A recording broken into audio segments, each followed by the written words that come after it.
Бүгін мен екі ингредиентпен үй жағдайында қатты сыр, яғни ірімшік қалай жасауға болатыны туралы қарапайым рецепт ұсынамын. Бұл видеоны соңына дейін қарап, және де менің каналыма жазылуды ұмытпаңыздар.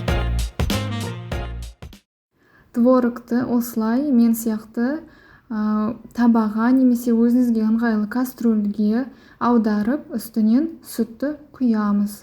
Сары су бөліне бастағанша ыстық күйге дейін қыздырамыз. Қайнатудың қажеті жоқ. Асты күйіп қалмас үшін міндетті түрде араластырып тұрамыз.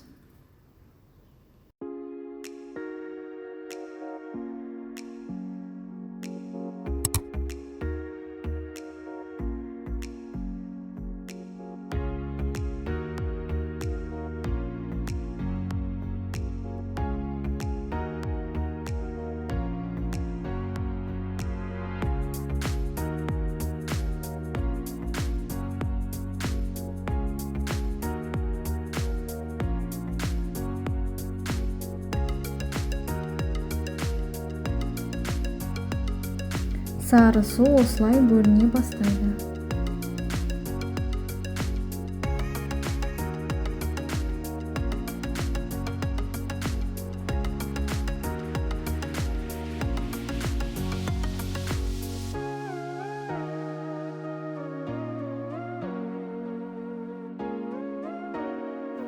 Творог осылай ери бастаған кезде оны дұрышлаққа жібереміз.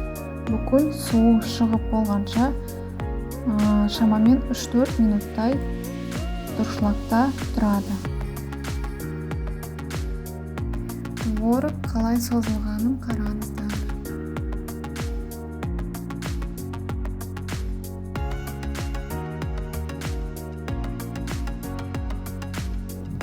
Енді творогты қайтадан табаға салып, тұз бен соданы қосып, жақсылап араластыратын боламыз.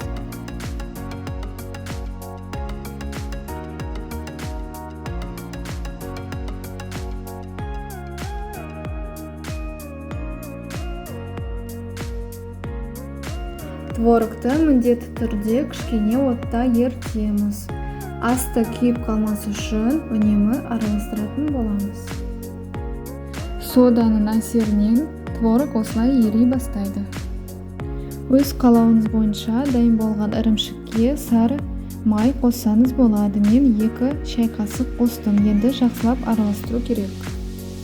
Содан кейін өзіңізге ыңғайлы бір ыдысты алып, ішін маймен майлап, соған ірімшікті саламыз. Осылай қолымызбен жақсылап тұрып басамыз. Содан кейін пищевой пленкамен немесе қақпақпен жауып, толығымен бөлме температурасында суытамыз. Менде 1 сағат өтті. Енді формадан шығарамын.